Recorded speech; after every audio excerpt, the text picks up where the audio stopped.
Hello प्यारे बच्चों, आज हम सेकंड चैप्टर में डी ब्रोगली का सिद्धांत या द्रव्य की द्वैत प्रकृति के बारे में पढ़ेंगे।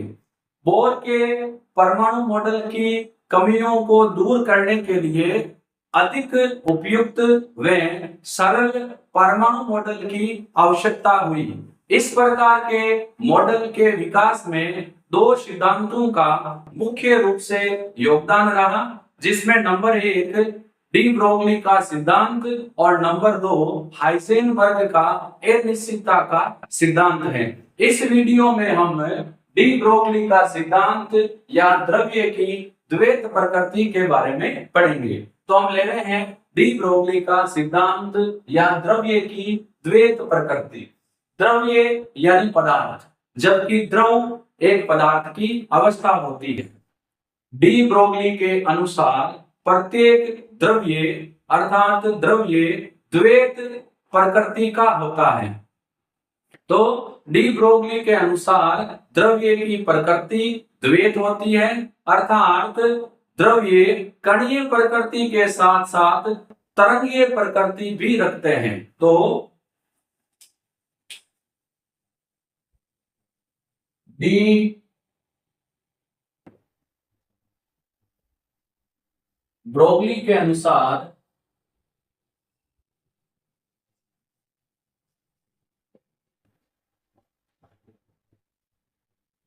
द्रव्य की प्रकृति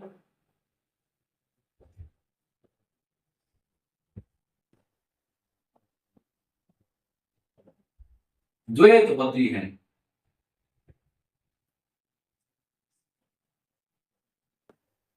अर्थात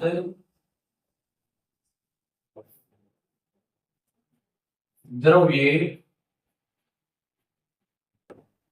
तरंगीय प्रकृति के साथ साथ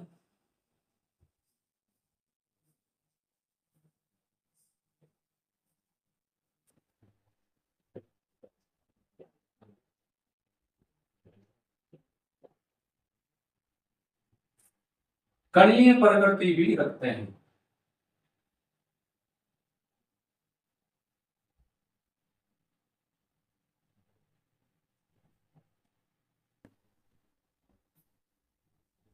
जिस प्रकार हमने विद्युत चुंबकीय विकिरण की द्वैत प्रकृति के बारे में पढ़ा, उसी प्रकार डी ब्रोगली के अनुसार प्रत्येक द्रव्य द्वैत प्रकृति का होता है, अर्थात तरंगीय प्रकृति के साथ साथ कणीय प्रकृति भी रखते हैं। जब द्रव्य की प्रकृति तरंगीय होती है तो द्रव्य की ऊर्जा हम प्लांक समीकरण से देते हैं, और जब द्रव्य की प्रकृति कणीय होती है तो हम द्रव्य की ऊर्जा को आइंस्टीन समीकरण से देते हैं।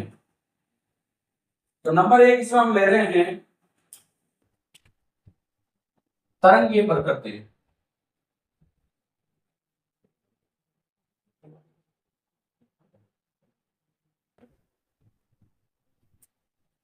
तो इसमें क्या है, जब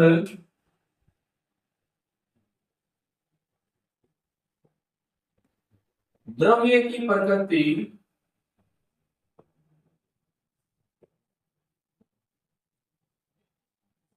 तरंगीय हो तो ऊर्जा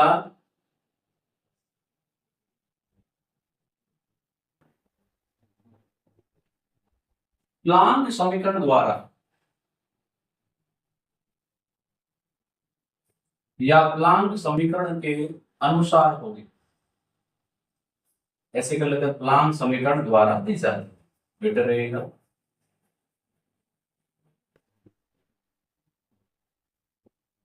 और प्लांक समीकरण क्या है, E बराबर एच न्यू।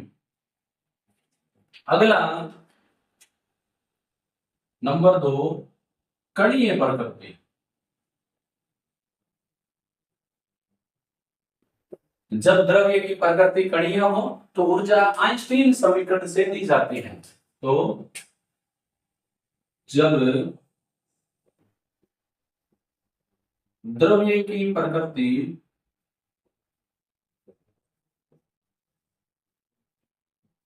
कणीय हो तो ऊर्जा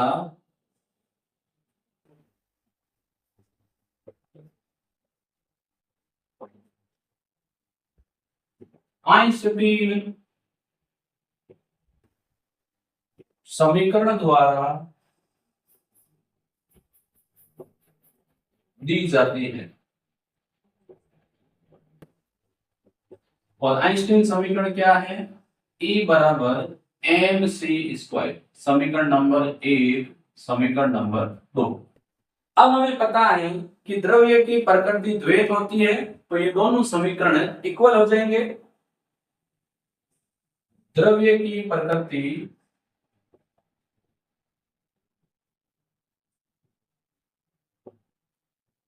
द्वैत होती है, तो क्या हो जाएगा? अतः जो समीकरण नंबर 1 और समीकरण नंबर 2 है ये बराबर हो जाएंगे, यानी H nu equal to M C square. अब हमें पता है कि सी बराबर क्या होता है? वी इंटू या म्यू इंटू लेमडा। ये आवर्ती है, हमें वी चाहिए, कई वी भी बोलते हैं, कई म्यू भी बोलते हैं। तो ये क्या हो जाएगी? म्यू बराबर लेमडा चला जाएगा सी के बटा सी अपॉन लेमडा। तो ये वैल्यू रखेंगे तो क्या हो जाएगा? एच इंटू म्यू की जगह लिख दिया सी बटा लेमडा बराबर हो गया एम सी स्क्वायर। तो सी से सी कैंसिल आउट हो जाएगा, बचेगा क्या? बचेगा इधर एच बटा lambda equal to M C. हमें लेमडा चाहिए, तरंग दैर्ध्य चाहिए, तो लेमडा बराबर हो जाएगा एच के लेमडा चला जाएगा ऊपर, एम सी आ जाएगा नीचे, एच बटा एम सी। यहां पर सी क्या है? प्रकाश का वेग। यदि कण का वेग v हो तो इस कंडीशन में अपने लेमडा हो जाएगा लेमडा बराबर एच अपॉन सी की जगह क्या लिख देंगे? v। ये अपने पास दो समीकरण आ गए। यहां पर जो लेमडा है वो क्या है? तरंग दैर्ध्य। एच क्या है? प्लांक स्थिरांक, प्लांक नियतांक। और v क्या है? कण का वेग। c क्या है? प्रकाश का वेग।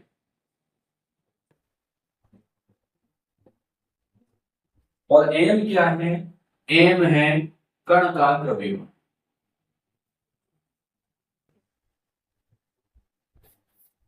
तो अपने इक्वेशन ये आएगी कि लेमडा बराबर, यानी तरंग दैर्ध्य बराबर एच अपॉन एम वी, और द्रव्यमान और वेग का गुणनफल क्या होता है? संवेग। तो लेमडा बराबर एच अपॉन पी, क्योंकि पी बराबर होता है द्रव्यमान इंटू वेग। संवेग क्या होता है? द्रव्यमान इंटू वेग। तो यहां पर इन दोनों इक्वेशन से हमें क्या पता चला कि जो लेमडा है वो व्युत्क्रमानुपाती है संवेग के, या लेमडा जो है वो व्युत्क्रमानुपाती है वेग के। ये दो इक्वेशन हमें पता चल गए। अर्थात तरंग दैर्ध्य और संवेग एक दूसरे के व्युत्क्रमानुपाती होते हैं। इससे यह रिजल्ट निकला कि प्रत्येक गतिशील कण तरंगीय प्रकृति के साथ साथ कणीय प्रकृति भी रखते हैं, और ये एक दूसरे के व्युत्क्रमानुपाती होती है, क्योंकि लेमडा तरंगीय प्रकृति और संवेग यानी कणीय प्रकृति ये एक दूसरे के क्या है? व्युत्क्रमानुपाती होते हैं। तो ब्रोगली के अनुसार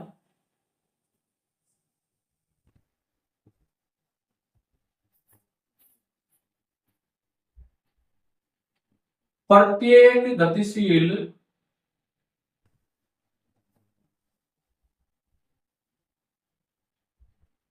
कण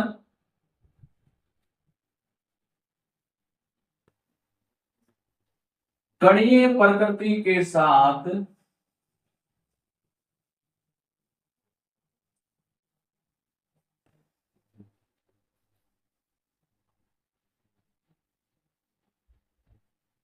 तरंग प्रकृति भी रखता है। ये है एक दूसरे के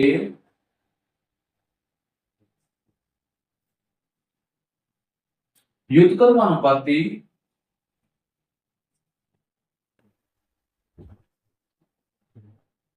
होती है, अर्थात lambda inversely proportional to P. अब देखो, ये तो हमने बात की कि डी ब्रोगली का सिद्धांत है क्या, लेकिन डी ब्रोगली का सिद्धांत सैद्धांतिक रूप से सभी कणों पर लागू होता है, लेकिन प्रेक्षण केवल सूक्ष्म कणों का ही संभव है। अर्थात डी ब्रोगली सिद्धांत की सहायता से यदि हम तरंग दैर्ध्य निकालना चाहें तो तरंग दैर्ध्य केवल सूक्ष्म कणों की ही ज्ञात करना संभव होती है। तो यहां मेंशन करते हैं, यह सिद्धांत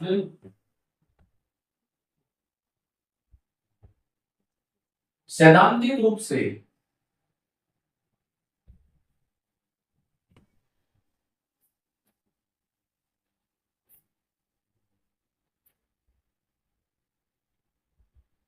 सभी कणों पर लागू होता है, लेकिन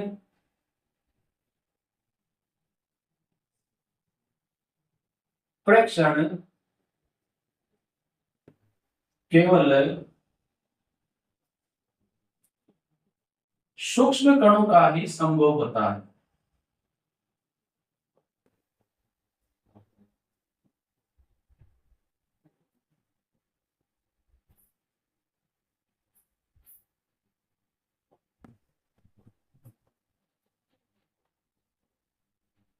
इसको हम एक एग्जांपल से समझते हैं। दो प्रकार के हम कण ले रहे हैं, यहां हम ले लेते हैं सूक्ष्म कण और यहां पर हम ले लेते हैं बड़ा कण यानी वृहद कण। सूक्ष्म कण जैसे हम इलेक्ट्रॉन लेते हैं, एच का जो मान है दोनों के लिए बराबर ही होगा। एच हो जाएगी प्लांक स्थिरांक 6.64 10⁻34 जूल सेकंड। द्रव्यमान इलेक्ट्रॉन ले रहे हैं तो हो जाएगा 9.1 10⁻31 किलोग्राम। वेग बराबर ले लेते हैं 10⁵ मीटर प्रति सेकंड। यहां भी एच तो बराबर ही होगा 6.64 10⁻34 जूल सेकंड। द्रव्यमान बड़ा कण है तो इसका द्रव्यमान ले लेते हैं 0.1 किलो, क्योंकि वृत्त कण ले रहे हैं, और वेग दोनों का बराबर ले रहे हैं 10⁵ मीटर प्रति सेकंड। हम ये देखना चाहते हैं कि वृत्त कणों के लिए ये संभव क्यों नहीं होता, इसलिए हमने केवल द्रव्यमान चेंज किया है, बाकी वेग सेम रखा है। तो यहाँ पर डी ब्रोगली जो समीकरण है वो लागू करेंगे, लैम्डा बराबर H/mv। तो इसका लैम्डा हो जाएगा H 6.64 10⁻34 अपॉन m 9.1 10⁻31 इंटू वेग हो जाएगा 10⁵। और इसका लैम्डा हो जाएगा लैम्डा बराबर 6.64 10⁻34 अपॉन m है 0.1 इंटू वेग है 10⁵। अब जब हम इसको पूरा सोल्व नहीं कर रहे हैं, पार्शियली सोल्व कर रहे हैं, देखो ये है 10⁻31 माइनस क्या है, माइनस के में से प्लस के जाएंगे 5 तो कितने हो जाएंगे 26, और ये 26 जब ऊपर जाएंगे तो ये हो जाएंगे 10⁻34 इंटू 10⁻26 प्लस के हो जाएंगे, पावर 31 में से 5 निकाल रहे हैं तो कितना हो जाएगा 26, और ऊपर जाएगा प्लस का हो जाएगा, तो इसका लैम्डा हो जाएगा लगभग, देखो अप्रोक्सीमेट मान के चल रहे हैं, ये 34 में से 26 जाएंगे तो कितना बचेगा 10⁻4 और 4 यानी 10⁻8। लेकिन इसका जो लैम्डा है वो कितना होगा, देखो इसको तो मैं छोड़ ही रहा हूं, ये प्लस के 5 ऊपर जाएंगे तो माइनस के हो जाएंगे, और पहले से कितने बड़े हैं 34 और 5 कितने हो जाएंगे 10⁻39 9 एंगस्ट्रॉम, ये इतनी होगी। तो वृहद कणों के लिए तरंग दैर्ध्य का मान इतना कम आता है कि ज्ञात करना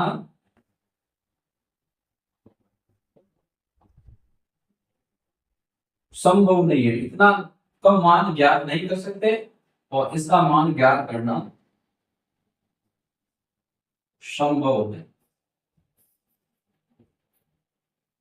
इसीलिए डी ब्रोगली का सिद्धांत सैद्धांतिक रूप से तो सभी कणों पर लागू होता है, लेकिन प्रेक्षण केवल सूक्ष्म कणों का ही संभव है। वृहद कणों के लिए तरंग दैर्ध्य का मान इतना छोटा आता है, इतना कम आता है, जिसे ज्ञात करना संभव नहीं होता। ध्यान रखें, इस इक्वेशन को हम क्या बोलते हैं? तो बोलते हमने बताया नहीं, तो यह है डी ब्रोगली समीकरण। दोनों के दोनों समीकरण है, डी ब्रोगली समीकरण है। अब हम डी ब्रोगली समीकरण के महत्व के बारे में बात करेंगे, अर्थात डी ब्रोगली समीकरण वे बोर मॉडल में रिलेशन।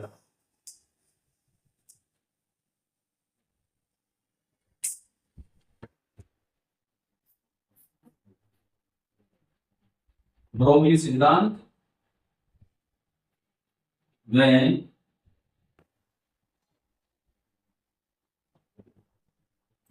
बोर मॉडल में संबंध, या इसको हम कह सकते हैं डी ब्रोगली सिद्धांत का महत्व। डी ब्रोगली सिद्धांत के अनुसार इलेक्ट्रॉन प्रत्येक गतिशील कण है, इलेक्ट्रॉन ले सकते हैं। तो डी ब्रोगली के अनुसार इलेक्ट्रॉन दोहरी प्रकृति का होता है, अर्थात कक्षा में गतिशील इलेक्ट्रॉन की ऊर्जा निश्चित होने के कारण उसकी तरंग दैर्ध्य भी निश्चित होती है। अतः इलेक्ट्रॉन केवल उसी कक्षा में गति कर सकता है जिसमें पूरी तरंगे हो। तो देखो, इसको मैं यहाँ मेंशन करके लिख रहा हूं, ब्रोगली के अनुसार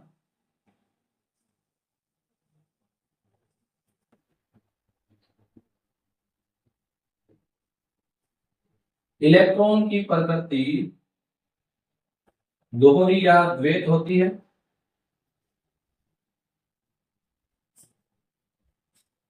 अर्थात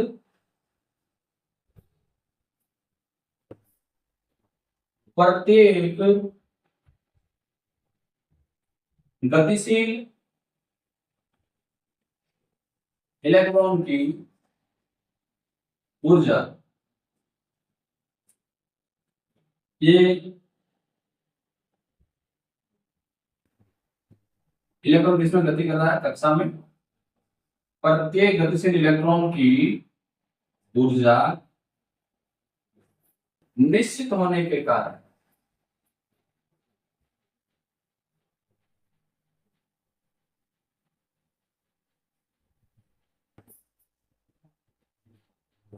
तरंग दैर्ध्य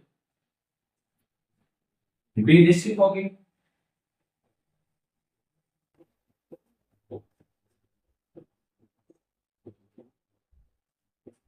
अतः इलेक्ट्रॉन केवल उसी कक्षा में गति करेगा जिसमें पूर्ण n तरंगे हो। इलेक्ट्रॉन की प्रकृति द्वैत है और हमें पता है, बोर ने भी यही कहा कि प्रत्येक कक्षा में गतिशील इलेक्ट्रॉन की ऊर्जा निश्चित होती है। अतः ऊर्जा निश्चित होने के कारण उसकी तरंग दैर्ध्य भी निश्चित होगी। इसका मतलब यह हो गया कि इलेक्ट्रॉन उसी कक्षा में चक्कर लगाएगा जिसमें पूरी n तरंगे हो, क्योंकि जब तरंग दैर्ध्य निश्चित होने की बात कर रहे हैं तो तरंग दैर्ध्य तभी निश्चित होगी जब जिस कक्षा में इलेक्ट्रॉन गति कर रहा है उसमें पूरी n तरंगे हो। इसका मतलब ये हुआ, यदि वर्ताकार कक्षा जिसमें इलेक्ट्रॉन गति कर रहा है उसकी परिधि होती है 2πr, ये अगर n लैम्डा के बराबर होगी तो इलेक्ट्रॉन गति करेगा, और अगर 2πr not equal to n lambda तो इलेक्ट्रॉन गति नहीं करेगा। अर्थात इलेक्ट्रॉन उसी कक्षा में गति करेगा जिसकी परिधि अर्थात 2πr n लैम्डा के बराबर हो। और यहाँ पर एक कोई पूर्ण संख्या है, जैसे 1 2 3 4, जैसे 1 हो तो 2 पाई आर बराबर लैम्डा, 2 है तो 2 लैम्डा, 3 है तो 3 लैम्डा। अब मैं यहाँ पर थोड़ा सा इरेज करता हूँ, फिर हम आगे लेते हैं।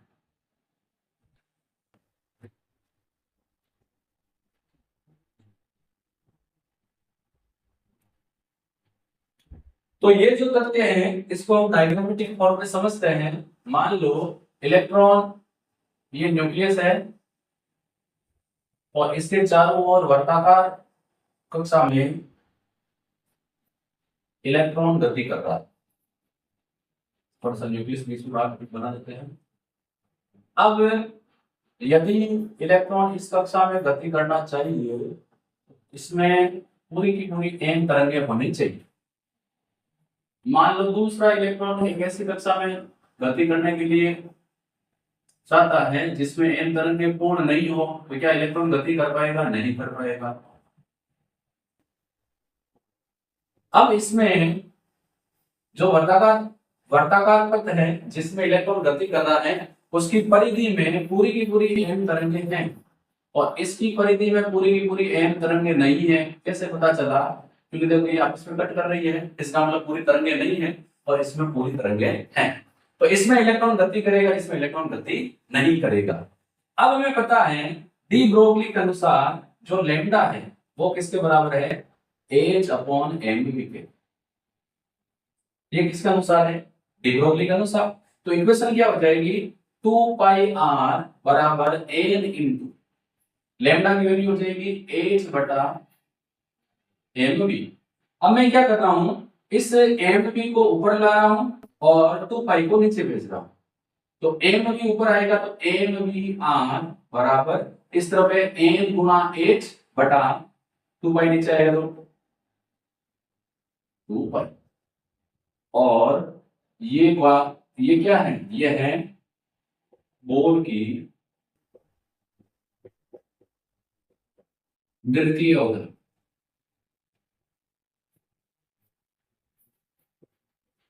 अर्थात हम डी ब्रोगली सिद्धांत द्वारा बोर की द्वितीय अवधारणा के सत्यता की पुष्टि कर सकते हैं कि बोर ने जो सेकंड अवधारणा दी थी वो बिल्कुल सही है।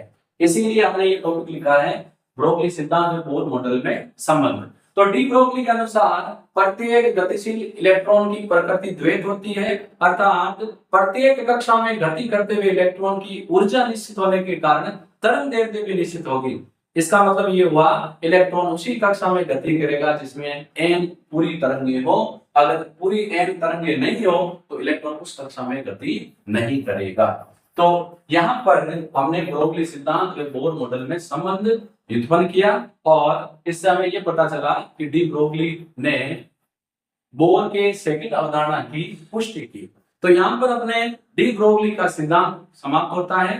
डी ब्रोगली के अनुसार प्रत्येक गतिशील कण या प्रत्येक द्रव्य द्वैत प्रकृति का होता है। वे कणीय प्रकृति के साथ साथ तरंगीय प्रकृति भी रखते हैं। जब प्रकृति कणीय हो तो ऊर्जा आइंस्टीन समीकरण से, और जब प्रकृति तरंग हो तो ऊर्जा प्लांक समीकरण से दी जाती है।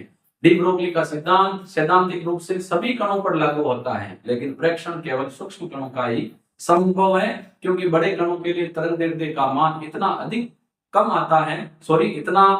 आता है कि जिसे ज्ञात करना संभव नहीं होता। तो यहाँ पर अपने ये टॉपिक कंप्लीट होता है। हम फिर मिलेंगे अगले टॉपिक के साथ। धन्यवाद।